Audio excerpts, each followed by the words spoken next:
Tony, thank you very kindly on the introduction. The other Tony, thank you for inviting me. I think we had this conversation about coming up here at the Pilot Malt House aphid announcement back before the holidays, I believe, right, Kelly? When the Loudoun County Chamber of Commerce asked you to come up and talk about agriculture as economic development, not an opportunity you want to pass up. So thank you. I appreciate that. I'm glad we could work it out through the scheduling challenges. It's a fun, great week. A lot of things going on. As you've probably seen, Virginia's been successful, and we've recruited Deschutes Brewery from Bend, Oregon to craft beer. Deschutes is coming, and I would encourage you to read. There's a lot of, everybody knows economic development here. A lot of tangibles and intangibles when you're dealing with economic development. Read the op-ed or the editorial page today of the Roanoke newspaper. If you're following me on Twitter, we've already put it up.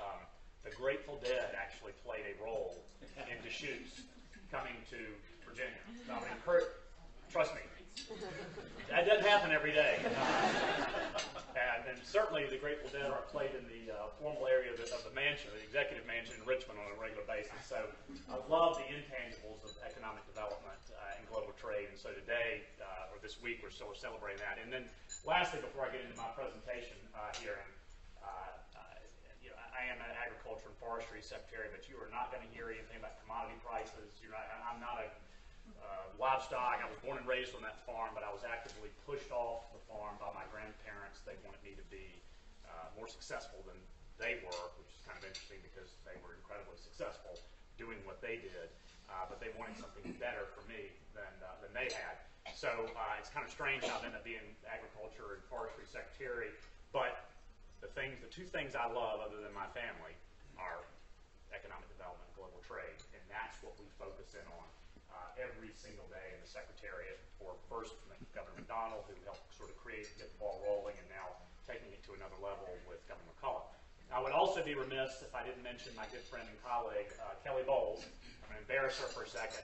Loudoun County is one of the absolute leaders in the state as far as recognizing the important role that agriculture plays in economic development. I would say that Loudoun's probably ahead of the curve based on everything I've seen across the state, and that is not a slap to any other locality out there. But Kelly and the team, Buddy, are absolutely doing a great job. We've had two ag development projects here with Pilot Malt House and Black Ops Farms, and then a planning grant to help Bob Lazaro played a role in that. Bob, thank you for your work trying to get a wine center here in Loudoun County. Bottom line, Loudoun's great. I love it. Second only to Pennsylvania County, where I'm from. Shut up about that. The strategic plan of the Secretariat, building more on the domestic side and putting more product in the global marketplace. That's it. I cannot dumb down a strategic plan, 20-plus pages strategic plan, any more than that right there. So there's the focus of the presentation. I am constitutionally obligated to put this slide up. Agriculture, forestry, two of our three largest private sector industries. Tourism is second. So if you put ag's $24 billion, forestry $17 billion. Tourism is in the middle there with about $24 billion on an annual basis. And I absolutely love the work that we're doing in agritourism with the governor and with Rita McClenny, Diane Baychamp, and everyone at Virginia Tourism Corporation. In fact, I travel as much with them as I do anybody else in state government. So there's the breakdown there. That is a it's not me saying this. This is the Weldon Cooper Center at UVA. This study has been updated 3 times. It will be updated again before the end of the McCullough administration. We know we're going to see a rebound in the forestry industry. The numbers that you're looking at on the forestry side are after the recession. So big drop after the recession. We're going to see a nice rebound on the forestry side as we continue growing on the ag side. Despite all that, when Bob McDonald was elected, remember it was Bob's for Jobs. And when he asked me to be secretary, I guess I felt like I had a little bit of leverage, and I said, sure, I'd be interested. I've been working as the commissioner of the Department of Agriculture under Tim Kaine. I was trying to do a lot of things there as an agency head, but you really need, in state government, if you're going to really move things, you need to be a secretary or the governor. I'm not running for anything. So, everything was about Bob's for Jobs. What could we do on the ag side? And I said, Governor, one thing, integrate ag into your economic development platform. We're on the outside looking in. Those weren't my words, but somebody else said it. We weren't mistreated. We were just on the outside looking in. If you think about it, 2 of the 3 largest economic drivers in the state. It's just dumb luck that I happened to come along at the right time and say to Bob McDonald, who ran on Bob's for Jobs, we need to put it together. We need to make it. We need to put it all together and really boost it. So we did. And again, dumbing down the strategic plan very, very succinctly here to one slide, it was about domestic development and global trade. But there's a link. And I'll explain that a little bit. There's a link there. We built a domestic economic development infrastructure from scratch. We dramatically expanded the global trade component, continue to expand both. But at the time, 2010, this is what we did. We also worked hard to institutionalize the Secretariat. And in state government, if you're working for a governor, the word institutionalization, not putting me in a box or a jail or anything, institutionalization is how you make things last beyond that governor, the next governor, the next governor after that. So what was a 2-person office, the Secretary and a deputy, is now a 4-person office. Getting on boards like Virginia Economic Development Partnership Board of Directors, being on the Tourism Board, all these others that I could go on and on and on, that Tobacco Commission Board. Those are things that help make the Secretariat more powerful. You're institutionalizing yourself in state government. So that's what we did. And that was part of the strategic plan, believe it or not. There were some things we had to do in state government to make the Secretariat part of the overall strategic plan for economic development and jobs growth. The strategic plan, again, I keep talking about dumb it down. I guess I'm dumbing it up this time because it's a little bit more of an expansion of what we've talked about. And this is where the links come together. If we work in ag development to help existing business and industry grow, and make no mistake about it, folks, the state is doing a better job now than it used to in helping existing business and industry grow. I saw it from my time in the private sector. I thought it was wrong. I was working for a company that had been in Virginia for 84 years. We were getting ready to expand by $30 million, add a handful of new jobs. We were going to retain jobs, and the state acted like they didn't care.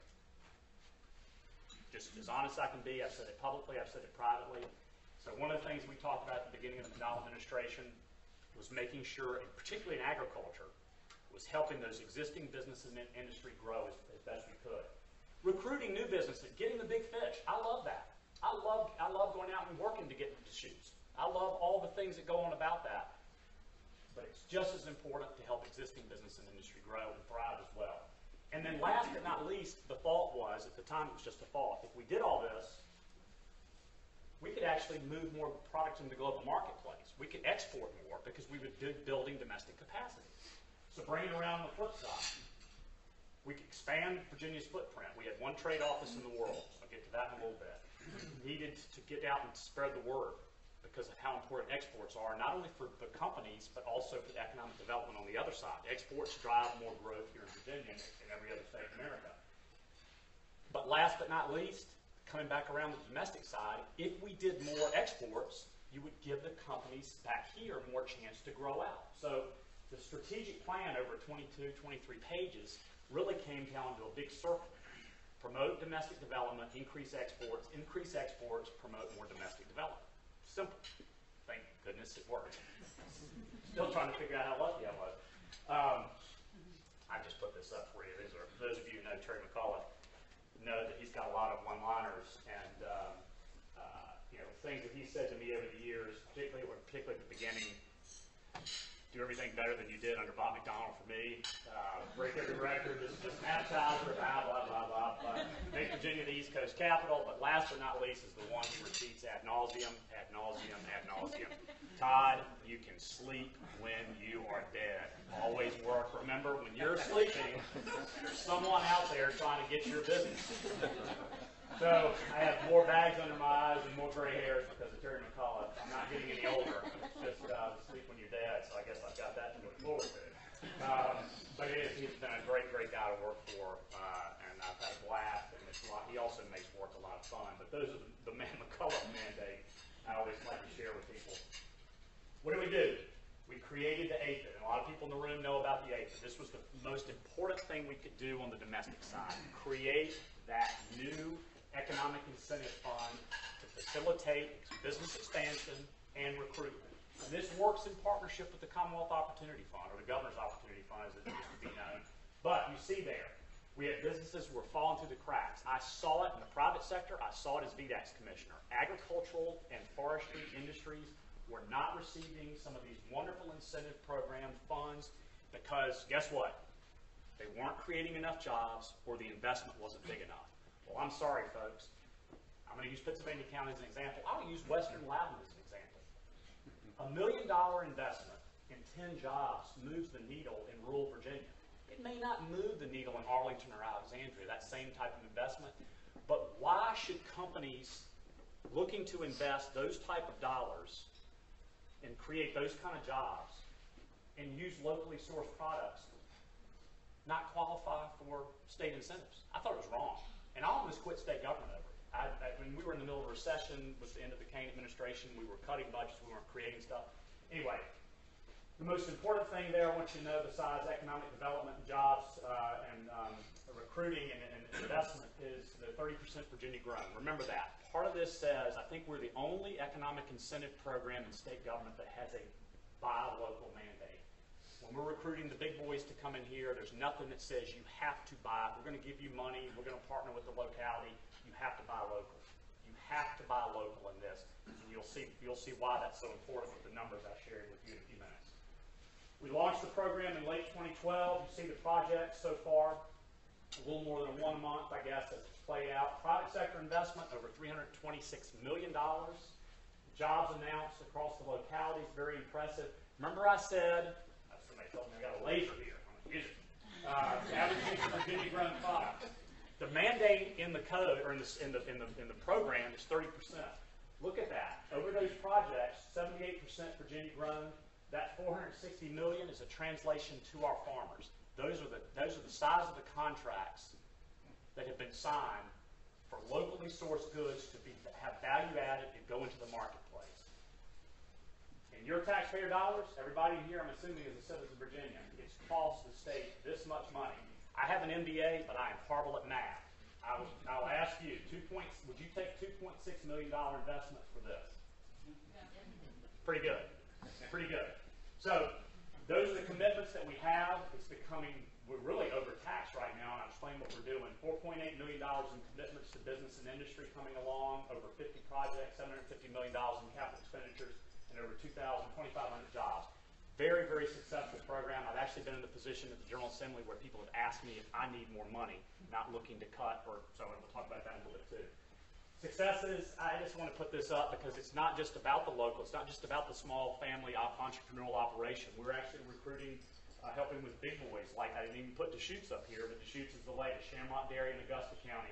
Red Sun Farms is a Mexican operation that's now in Pulaski County. Bowman Andros is in the Valley. Apple Processing, great. But then you see the smaller companies there, Shawnee Canning and Frederick. I took an $8,000 grant, APHID grant, up to Frederick County a few weeks ago. You would have thought I was taking $8 million. They were so happy. The county was so happy. The business was so happy. And they're adding jobs. They're making new investment, and they're buying locally grown products for this new line. And then one thing I want to point out, this has not just been a rural thing. We're seeing a lot of these projects in urban areas. And again, I could have put Deschutes there as well, Roanoke. So Stone Brewery in Richmond. There's the map. Won't spend much time there. Just you see the diversification all over the place. There's your Loudoun hometown heroes right there. Shawnee Canning, which I just mentioned. You'll see we're missing out here. I want to change that. Hopefully we're spending a lot of time in Southwest Virginia. Also the Eastern Shore. I really hate that we haven't had projects there, but we're working hard on that as well. There's also a planning grant component here, and I mentioned Bob and the wine center that was talked about being up here. That's something I just want to do for the local localities. It's very important because that's not tied to job creation. It's really thinking about what you can do. If you have an idea and you want to work with us to figure out how to flesh it out, we've got money available. The big thing is that at one time we had a $250,000 a year mandate to spend. The General Assembly has removed that. because more money is going into the economic development incentive pool now. So anyway, just a good program. I'm going to spend much time there. Loudoun County, I've got money if you want to use it. Let's put it that way. Exports. Exports are incredibly important. It's hard for some people to realize why exports are important. They think you're just sending products out in the blood. I've had people accost me when we announced a new deal to China, a new deal to India. Why are you sending our products there? Sometimes I don't have time to explain the slide here to them, but you get the point. These are USDA figures. These are not Todd Haymore figures. 30% of generation of cash receipts off the farms now. That number is growing. Dollar out, dollar return, $1.30 return back in state. You see the jobs there. This is the most important one as far as I'm concerned. If you're not exporting, you're missing out on about 90% of the global marketplace, customer base. I know everybody can't export, but you have to understand. And there are small companies all over Virginia. Small ag businesses are exporting. There are small craft breweries that are exporting right now. So something to think about as you think about numbers. We launched the export initiative in 2010. Again, we had one trade office in Hong Kong. I'm sorry, folks, the world's a lot bigger than Richmond, Virginia, and Hong Kong. So we filled it in. You see where we have trade offices now: China, India, UK, Russia, Mexico, Canada. There's this really nice place in Costa Rica that I spend a lot of time. Don't tell the members of the General Assembly. Oh, Dave LaRock's here. Yeah, I'm sorry. Dave, it's a very, very important office. Trust me. It's a satellite office to our Mexican operation. So, Dave, thanks for everything that you do to support what we're doing in ag and forestry in the General Assembly. But the resources that the General Assembly has given us over the last few years, $5 million. Remember that, $5 million. We talked about ROI. The money is not just about building the infrastructure, it's about helping us go out, but it's also, the last one, bringing customers here. And you see I put the word invaluable in quotes. We have farmers, we have agribusiness tell us all the time, you go out, you and Terry McCullough and Bob McDonald, y'all go out and travel the world, that's great. Bring the customer to me, and I will help close the deal just as much as you guys do. So we've got new resources. In fact, I'll mention at the end, we've got some really good new resources to do just that, because people know how important it is to bring them here. More than $800 million, again, ROI, $5 million in state funds, over $800 million in new ag exports to the state of Virginia. This is quantifiable. These are things that we can directly put together with our trade reps, governor's office, so forth. You see that where we have trade reps, the incredible amount of growth over the last 5-6 years. Governor has said he wants to make Virginia the East Coast capital. He said that in the first 5 minutes of his first State of the Commonwealth address. This is one of the top priorities that I have in the Secretariat. We've moved from 5th since when McDonald launched this in 2010 to 2nd. You see the increase, almost 50% increase from $2.24 billion up to $3.35. This year, we just announced we had a slight decrease. I said I wasn't going to use the word commodity prices. One of the reasons we had a decrease was the significant decline in commodity prices. Volumes are still going through the roof as far as ag exports and forestry exports are concerned. Commodity prices played a big role, trade barriers in certain countries. But we've increased, we actually grew our position as the second largest export on the East Coast. And you see there continued growth in all the strategic focus areas except for India. India continues to be a challenge. I won't bore you with all the details, but it's very much like this, up and down, and a lot of it has to do with barriers to entry. Very quickly, just to show you where we're exporting to, this is the 2015 numbers. Everything from almost $700 million to China to the Philippines at about $40 million. One thing I'll point out to China, when we launched the export initiative in 2010 under McDonald, there's about $150 million of Virginia ag and forestry products going. Just having boots on the ground and spreading the word there and working with our agribusiness is taking all the way up. It would be over $700 million if not for the significant drop in commodity prices. The products that we're sending out is as diversified a portfolio of products as you will see in the entire nation. And that's one of the things my grandfather used to say, that in Virginia we were blessed. We're growing everything from apples to zucchini. He's just about right. Save for a lot of the tropical Mediterranean type fruits, vegetables. We're doing a little bit of everything, and you see there soybeans are king. Tobacco, where I'm from, continues to play a significant role in Southside Virginia. I know it's not a popular subject, but it continues to play a big role in our farming community, particularly along the North Carolina border. What are we doing? This is the wrap up here. 2016 and beyond, 23 months. The mandate is still there. On the increased economic development side, working with counties like Loudoun, working all across the state to help generate new opportunities. Really a strong focus at the port. We know we can't export our way just on commodities and products alone. We have got to increase the infrastructure at the port, and there's a lot of good things going on with the port right now that involve ag and forestry. So I think we're going to have some announced victories in 2016. In fact, I would take the Terry McCullough approach. We're going to have some victories at the port in 2016. East Coast Capital, we're continuing to facilitate new export opportunities. We're building out the infrastructure. We've got these trade offices. Some of them are still so new, they're shiny. We've got new resources in the General Assembly, which I'll come to in a second, for new trade offices to really build out the globe, and then the reverse trade missions and trade missions that are going on. Success breeds success. And this is where, I don't know, Dave, if you were in the room when I said this earlier, but I was in the pretty unique position with members of the House Appropriations Committee and Senate Finance of them asking, do you need more money? And in my 9 years in state government, I can assure you that doesn't happen very often. We had about an 85% success rate as far as the governor's budget was concerned. Some of the cuts that we took, quite frankly, we can live with them, not a big deal. Let me rephrase that. They weren't even cuts. There was one cut. There was one cut that we received, but the rest were just things that the governor asked for that we didn't get, and they were lesser priorities, quite frankly. So we did incredibly well, particularly in the economic development side. We're building out the APHID program. We've got new money. We've doubled the size. We've got new staffing. And again, it's not every day that the General Assembly is giving secretariats and agencies new state employees. I was going to use the word bureaucrat, but I changed my mind. State employees. Right, Delegate LaRocca? So, we've also created a Farmers Development Fund. We're doing a lot with agribusiness and recruiting big and small, or helping small businesses expand. One thing that we realized we need to do better was get on the farms and help farmers figure out ways that they can add more value to their operations. So that's a new program the General Assembly wholeheartedly endorsed, moving forward to that. And then expanding the international capabilities. 2 new trade offices, one in the Middle East, likely Dubai, the UAE, probably. That's probably a good central location to cover everything from Morocco to Saudi Arabia.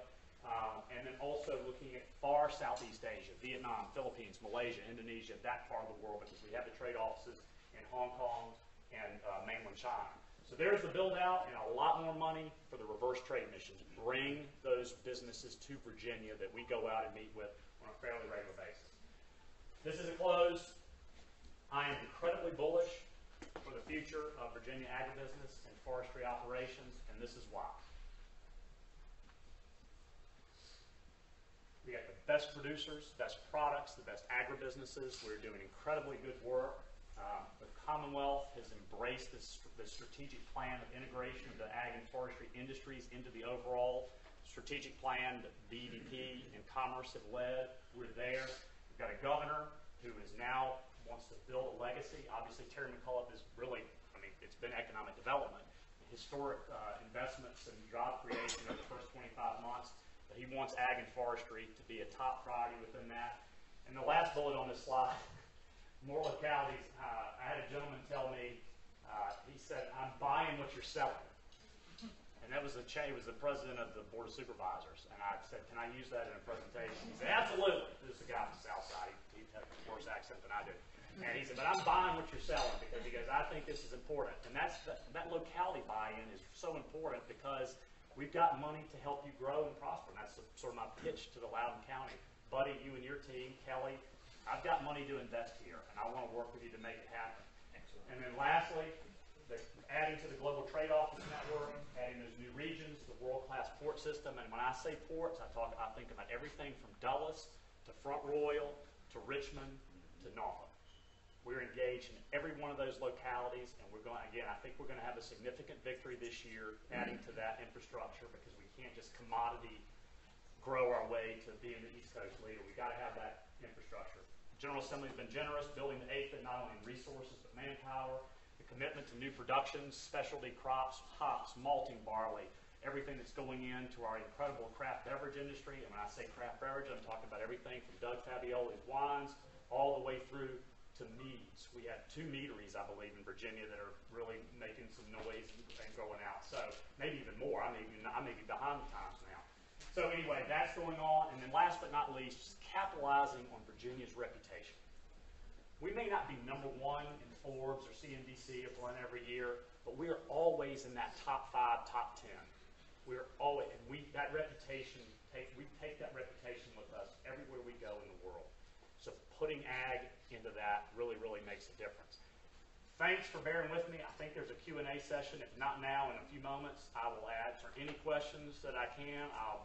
If I don't know the answer, Kelly knows, Buddy knows this, I'll get the answer. My staff will follow up with you. But thank you for indulging me for a little bit. I think what we're doing is important for the state. I think it's institutionalized now, and I think that you're going to continue to hear more and more about the important role that ag and forestry is playing, not only in rural Virginia, but in these urban areas and for the entire Commonwealth's overall economic well-being. So thanks again for having me, and I look forward to the rest of the program.